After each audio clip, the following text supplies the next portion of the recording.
What is good, everybody? Juliana Page here, and I wanted to share with you a little bit today about a topic I am really passionate about, and it happens to be a thing. I didn't know it was a thing, but you can Google it, and I determined it's a thing. So it's actually called self-mastery. Da-da-da. Sound effects help everything, right? So I'm actually going to define for you what self-mastery is, because I know that it was a relatively new term for me. It was something that I explored as early as my freshman year of undergrad, which seems like forever ago now. And I had to do a lot of seeking to find it. I actually found it from a flyer in the career center. I forget what they called it, but so it wasn't even a part of my university. It was actually just a flyer that somebody left at the university from doing, a class there or something. So thank God for that human or whoever who hosted this. I don't remember all of those details to be real, but I know that as early as high school, probably my senior-ish year, when I was really thinking about, okay, if I can't be an athlete for the rest of my life, what am I going to do? I was really intrigued by personality assessments and learning about myself. And I don't think that I'm random in that. I will say that I am adopted, and I think that inherent in me, there's been this desire to know who I am at a very early age, right? Just because of how I found out that I was adopted and feeling like I didn't have a home base. And this is not, for sympathy or any of that, right? But it's part of my story. And I think it is part of what inspired me to be so interested in this topic. So here's the definition that I promised. Self-mastery is self-control, our favorite phrase, which is the ability to exert a strong will against our impulses to steer our future to one of our choosing. Oh gosh, that's deep. I'll go back into that. It requires having a vision for your future self, plus the harnessing that will help you realize that vision. We learn to master ourselves by getting out of our own way. Oh my goodness. So can you see why I'm slightly amped about this? Okay. So self-control, responsibility, these were words that, for me personally, I did not get amped about those, right? I grew up with a lot of false responsibility. I took on a lot of responsibility that was not mine from a very early age. I remember as early as 9, filling in a lot of gaps and having to really show up in ways that a 9-year-old shouldn't, which creates a very weird patterning and survival that served me in that season, but was not meant to be how I showed up for years and years after that, right? So what I've learned about self-control is it's really about controlling what people can't see, right? It's controlling your mind, your will, your emotions, your soul. So from my belief, it's getting your soul to submit to your spirit. Okay. But that is something that takes a lot of consciousness. It requires you to be woke. Okay. And it requires you to live with intention and this constant hunger for growing, for evolving, for not moving forward, but elevating. Okay. So self-control is learning how to control your own soul so that you're not just dictated by impulses and instant gratification and pleasure and, how we do, but you are led. You respond to life. You don't just react to it. And our responsibility, this other word, was one that I actually had to redefine for myself because it was one that felt weighty, again, because I took on so much of it and I didn't want any more. And I'm sure if you're a parent, you get it. But responsibility is literally our ability to respond to what we're experiencing, okay? And to really take control of our experience, meaning the meaning that we attach to it, how we perceive it, how we show up, how we respond, all of that, right? So self-control and responsibility are actually designed to be very empowering words. So let's go back to this definition. Self-mastery is self-control, the ability to exert a strong will against our impulses, meaning our mind is going to think a lot of crazy that it shouldn't be thinking. Our feelings and emotions, if we let them run rampant, could be a hot freaking mess all the time. If we let them run the show, we would probably be just very chaotic human beings, right? And then the action that we take, if it's just by impulse, you've got addiction. Okay? So self-control, the ability to exert a strong will against our impulses of thought, of word, right? Sometimes just speaking your mind is not a good idea, right? To steer our future in one of our choosing. So that lets me know that if we just show up and we just think unconsciously, we just say whatever comes up and we just act however we feel when we feel it, that's messy. And we can't really steer our future. We just get the consequences of however we show up, right? It requires having a vision for your future self. So the word actually says without vision, people perish, right? So not having a vision for your future is a very scary place to be. Plus the harnessing that will help you realize that vision. Meaning that vision ain't going to just drop in your lap and like, ta-da, I got my vision. No, that's not how it's going to work. You're going to have resistance. There's going to be challenges. There's going to be a lot of things. There may be some mistakes too that happen. There's going to be failure. There's going to be some surprises. There's going to be some things that catch you off guard, right? So it requires the harnessing of that will, right? That will help you visualize or really realize that vision. Okay, so we don't just get it instantly. The minute we realize the vision, we don't just receive it, right? It makes it real because if we can see it, it's real, right? But there's a process to get to that, okay? We learn to master ourselves. Here it is. We learn to master ourselves by getting out of our own way. So I think this is brilliant. I wish I would have known it earlier. I actually created a self-mastery course. It's a 6-week course. It's over on julianapage.com because I just believe in creating the value that you wish you had. So go check that out if this is resonating with you, or recommend it to a friend. You can go find more information, again, julianapage.com.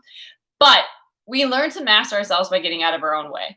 Okay, so that first requires knowing when you're in your own way. So that means there's a need to know who you are. And I know that that sounds like a lot of gray area. And a lot of people say that they know who they are, but when you ask them questions and how they respond, you can see how much they really know, right? Not that that's a test, but just reality. A lot of times we think we know who we are. And then when life happens, you realize that maybe you don't know who you are.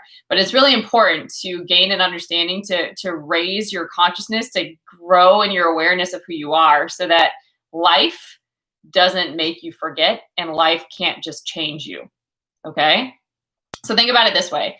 When we are growing up, I mentioned maybe I didn't mention, in one of these videos I probably did, but I was a former athlete. So I was a gymnast and a track athlete. And so a lot of my younger years, my identity, the way I knew myself was how I showed up as an athlete. I showed up as a team captain. I showed up as, a top performer. I showed up as an athlete. I knew what to do. I knew there was a formula to this kind of, right? Like the amount of work that you put in, eventually, if you visualized it enough, if you disciplined yourself enough, if you worked out hard enough, you would get these results. And I watched thousands of videos, right? So that it was just constantly on my mind. I was getting a vision of what this looked like, and then the vision happened, right? So when I'm in college now, and I'm realizing that my identity, my future is no longer being an athlete, who am I? Right? So if I'm not an athlete, who am I? Right? Now that can happen with many things. If I'm not a parent, who am I? If I'm not a wife, if I'm not a husband, who am I? If I'm not a daughter, who am I? If I'm not, whatever your job is, a doctor, a nurse, a teacher, a manager, right? If I'm not that, who am I? Right? So a lot of times we root who we believe we are, right, in something that is transient or something that can change, when that's not actually who we are. That's just a manifestation of a piece of who we are, okay? So who we are, and raising your consciousness of that, to simplify it, is who you believed that you taught yourself to be, basically, right? That you were taught that you had to be. Who is that? What came out of that teaching, and then how has that affected how you've showed up? Because if you work that formula, the who, the what, and the how. Who I was taught that I had to be, what I was taught that I had to do, that affects how I show up and I do those things, right? But that can be really limiting. So raising your consciousness is helping you realize who you are. And when you know who you are, what you do and how you do it changes. Okay? So there was who you had to be, which affected what you did and how you did it. But once you realize that and get to the bottom of that, then you can be more conscious about how you show up and intentional, meaning you can go from functional survival mode to empowering optimal mode. Okay. So how do you do that? Well, just going to give you a teaser on today. There's really two types of energy. And you can look at this because your energy is how you show up. It's how you impact an atmosphere. It's how you think. It's how you feel. It's how you act. It's basically your soul in action. Okay. So what do I mean by that? I mean, we have thoughts, and from our thoughts, immediately when we're thinking on a thing, we're putting energy and emotion, because when we think about it long enough, we start to feel something, which is emotion, energy, and motion. And because of how we think and how we feel, we show up a certain way and we act or we don't. So for example, if it's a really fear-based thought, like, who am I to do that thing? I can't do that thing. And then you start to really feel down on yourself and depressed and discouraged and frustrated. Then you procrastinate. Then you go do a numbing activity of some kind, find your numbing activity of choice, right? And you shut down. And then that is still there. You didn't grow any further, but that's a pattern. Okay. And once that becomes a pattern, that becomes normal. And so then suddenly you train yourself to not show up in life, because how you do one thing is how you do everything. We don't like to hear that, but it's true. So if I learn to be small and to diminish myself in how I talk to myself and how I show up, I'm going to do it in a relationship. I'm going to do it at work. I'm going to see what I'm saying? Okay. So same thing is true though. If you think about who you actually are, if you meditate on that, right? If you meditate on whatsoever is lovely, pure, noble, true, righteous, praiseworthy, right? If you meditate on those things, you'll start to feel a certain way, and then you'll show up and act a certain way, right? So the more aware of who you are, right? Then you'll have standards, you'll have values, you'll have boundaries, right? The better able you are, because you have that and you own that, to communicate and express yourself with the world. Okay. But the less you know about yourself, you don't have a language for it. You're not able to articulate it, and you can't show up and express. And so a lot of times we're shut off from connection. We're shut off from the very things that we crave and that we are wanting so deeply, because we're not aware of who we are and we're not putting in the work to discover it. I know, it's deep. So really, this is an ongoing process. You don't just wake up and suddenly you realize who you are, right? But you are more and more of that every day as you're doing this work. And it's something that's fun. It's something that's enjoyable because it's empowering. It's not disempowering. Okay. So the two types of energy that I mentioned, one of them is anabolic. Anabolic is constructive. It's building. It's healing, right? It's creative. It's when you're in your rhythm, when you're in the flow, and it actually creates a chemical response in your body, right? And so when your body is in a really good, pleasant state, it has the capacity to heal itself. Really cool. Now, the other type of energy, catabolic. Catabolic is negative. It's destructive. It tears down. It literally is creating cortisol and adrenaline and stress in your body, which is destructive and breaking down things in your body. Okay. So if it's breaking down things in your body, what do you think it's going to do in your life? Okay. Now let's simplify anabolic, catabolic. Cool. Right. Because this is not woo-woo leadership over here. Okay. This is fear and love. That's it. Okay. So love is who you are.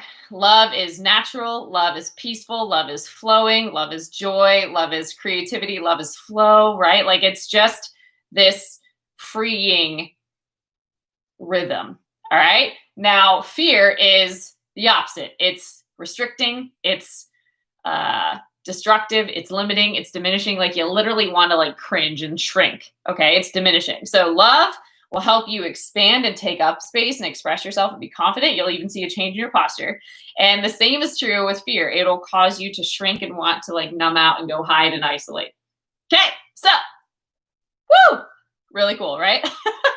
If you're tracking, this is probably really exciting. So raising your consciousness means becoming more aware of love. If God is love, becoming more aware of that, becoming more aware of how often you're aligned with that and how you're not, and how you can remove blocks and barriers so you can be aligned with that and become more consistent with that majority of the time. Because you want to get really consistent at being who you actually are, not who you were taught to be, not who you believed you had to be, not who you survived and got used to being, right? Because to some degree, you had to become someone because you had to survive.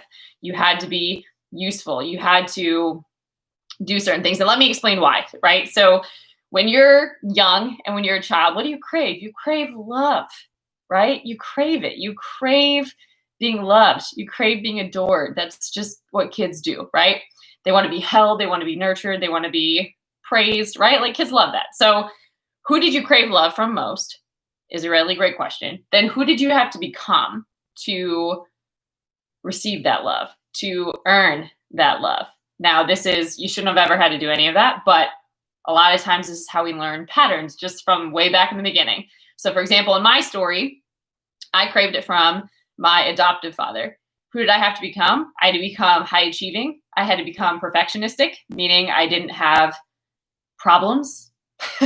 I couldn't have complicated emotions. I couldn't be rebellious. I couldn't complain, murmur, have any issues. I just had to either have a little bit of praise and good focus on me or none at all, right? Which is not human. And then I also had to be useful. So I had to fill in a lot of gaps, which is where that false sense of responsibility came from. So fast forward, that served me in that season. It was something that I learned. It's something that worked well in that season. But living my life that way creates a heck of a lot of dysfunction and a lot of patterning and training myself out of who I am. So it got so bad that I actually didn't know who I was anymore. Who was I if I wasn't being useful and filling in gaps for other people? Who was I if I wasn't achieving in school or if I wasn't a top athlete? Who was I if I wasn't in a relationship, right? Like these were all things that because I was forming identity and I didn't really know who I was forming identity in things outside of myself. So to some degree, I had to break all of that and disassociate with all of that to actually discover who I am, which is insane, right? And really uncomfortable when you first do that because it's like you're breaking. It feels awful. It feels so just uncomfortable, to be real. Like it feels like everything is falling apart. But you got to break out of all that in order to emerge as who you are, right? And then you discover more and more aspects of who you are, the more you operate in that, the more conscious you become, the more aware you become, the more intentional you become, more and more you're able to express that in the world. So all that to say, this is a really great topic. It's a really great practice. And I would say it's where true power comes from. True power does not come from controlling, manipulating, and pushing an agenda. It actually comes from mastering yourself. I don't believe that we're often told that. I don't see a lot of training around that and a lot of encouragement or empowerment around mastering yourself. But it's something that is so essential because people don't remember what you did necessarily, but they remember how you made them feel. And when you think about if people are going to miss you or not in this world, or if you really left an impact, think about that. Is how you're showing up in the world really making an impact? Would you be missed if you weren't here anymore?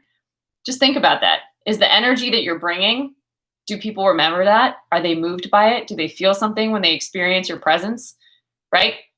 So it's really important. I didn't want to be messy. I know my first fear was I was afraid of becoming like my adoptive mother who was an alcoholic. And I was so afraid of that because I thought, man, if she's running and escaping from life and she's got no life in her, like you could look in her eyes and there was no life in her. Why? What is she running from? And look at all that she's missing out on, right? So I'm like, that I was afraid to become that. And then I also saw from my adoptive father what it looked like to just pour your life into your work and miss out on so many other things too. And I'm like, I don't want to do that. Like, I actually want to be really passionate and creative and alive in the work that I'm doing, not so like consumed and addicted to it, you know? So those were examples that very early on, I was like, there's got to be another way. Do you know what I mean? But I had no clue how to get there. And so it created a lot of inner turmoil, to be real, in the beginning. So I'm like, that's not the way. But at the same time, I didn't know the way. And I also didn't know the way, the truth, and the life, right? I didn't have that legacy of faith at all. So all that to say, I never felt this like true power until I started pulling away from everything that I knew and doing the bold, courageous, brave work, being vulnerable, being willing to not have it all together, not have it all figured out, and really just allowing myself and giving myself permission to explore and to grow and to develop. And I am so grateful that I did that because of the knowledge and exposure that it's brought to my life and how I'm able to connect now with people and how I'm able to relate and inspire and live my life from a very empowered place versus a disempowered one. So hopefully that gives you a little insight into what self-mastery is. And if you really are interested in this work, if you recognize that there's work for you to do so that you can really step into that true power, so you can stop manipulating other people, so you can stop projecting things onto other people, so you can stop looking outside of yourself for answers and really start going within and doing some of this deep self-work, go to julianapage.com, check out the self-mastery course. It's called You 2.0. There's also consulting services. I work with a lot of people on this kind of work and how they can be empowered in their life. Just to give you a sense, when you think about just self-mastery in general and personal development, it's hard to put like a tangible outcome on what that is. So I'm just going to give you an example. So when you think about these categories that I'm going to share, where are you on this list? Okay, number one, energy for life. On a scale of 1 to 10, where are you at when it comes to energy for life? 10 being like, dude, I am amped. Like, I wake up, the minute my feet hit the floor, I'm like doing some stuff. Like, I show up and I'm just so excited, like a little kid on a treasure hunt, right? And 1 being like, it's a miracle if I even get out of bed in the morning. Okay, the next one, I'm like shedding over here. The next one, friendships. Scale of 1 to 10, where are you at on friendships? 10 being like, I have some of the healthiest, most dynamic and fulfilling and reciprocal relationships that I've ever experienced in my life. I didn't know community like this was possible. And 1 being like, friends, right? Personal achievement. 10, I am accomplishing so much. I've never felt more aligned in what I'm creating, what I'm doing, what I'm working on, what I'm focusing on. It feels very fulfilling. And 1 being, I don't know the last thing that I'm really proud of achieving. Creativity. Dude, I am in the flow, okay? Like, I love the rhythm of creating. I love solving interesting problems, and I'm working on this and doing it, right? Creative people are like, woo! All right, and 1 being, I'm not creative. I used to believe that, by the way. Breaking through patterns. 10, I love breaking through patterns. I get amped about it. Like, I eat just breakthrough for breakfast, right? And 1 being, I hate challenges. I hate confrontation. I just feel stuck and I don't even know how to move forward. And I'm a victim of life, basically. Okay, communication. 10 being like, it's really easy for me to be aware of what I'm thinking about, to communicate how I feel, to set healthy boundaries, and to honor and respect other people. And 1 being like, I have no clue what I'm feeling. I don't even know how to think about what I'm thinking about. I don't even know where to get started on that. I don't know where other people end and I even begin. Okay? Balance. 10 being like, dude, I love self-care. For serious, just hook a girl up with some self-care. I love having balance in my life. I schedule everything. I have me dates, right? And then One being like, there's no such thing as balance. Like, I have no idea. I have no time to do anything. I'm just so stressed all the time. Okay. And then self-acceptance. 10 being, I genuinely love and accept who I am today. I know that I'm not where I was, thank God, and I'm not where I'm going to be, but I'm really proud of who I am and how I show up in the world. And I truly give my best, not out of perfection, but out of excellence. And 1 being, I actually don't like myself. I run from myself all the time. I'm constantly criticizing myself. This inner critic in my head is so loud all the time. It's just intense and I just don't even know what to do, right? Okay. Self-mastery is being aware and conscious of these things that we don't talk about in conversation. You know, this is what we do. We're like, hey man, how you doing? Right, like all this is going on in your soul and you want to know how I'm doing? Like, what? Right? So it's important to do this work for you because nobody can answer those questions but you, and you're not going to have really real fulfillment, and you can't really honor and understand and hold space and empathize with somebody when you're not doing this work with yourself. So just wanted to give you some context for what self-mastery work entails, why it's beneficial, why it's also difficult, why it might not be encouraged, and why people don't talk about it. Because it's really easy to show up and be who we're taught to be, to show up and be what we're expected to be. But it's not until those things are removed and our world starts to shake that we actually understand that true power never came from any of that stuff outside of ourselves, but it comes from mastering ourselves, from mastering what we're thinking about and what we choose to focus on, from mastering what we say and what we speak over our life and what we're literally confessing over our life and seeing more of in life, to really going deep and starting to uncover what is actually going on in our hearts and using our will, even when there's fear sometimes, even when there's anxiety sometimes, even when we don't feel like it, to charge not just forward, but up, to keep elevating in life, not having more of the same, not repeating old patterns, but constantly challenging ourselves and going higher. Okay? So, holy Moses, it's a lot of really awesome stuff. Like I said, go check out julianapage.com for more information and really just explore what might be the next step for you to dive in to self-mastery in some kind of way. It could be journaling. It could be having a meditation practice, a gratitude practice. It could be hiring a coach. It could be hiring a counselor. It could be going through a recovery course. It matters. It's the best work that you'll ever do. You are the greatest gift to yourself, right? Who you become is your gift. God has given you life, right? And your gift back to God is who you become, right? And that's your gift to you too. So hopefully you'll do some research, and I hope this blessed you. And if this is something that you know, not just you needed to hear, but somebody else needed to hear, subscribe to this channel so you can hear more content like this and share it with a friend. All right, guys, until next time, stay blessed. Bye.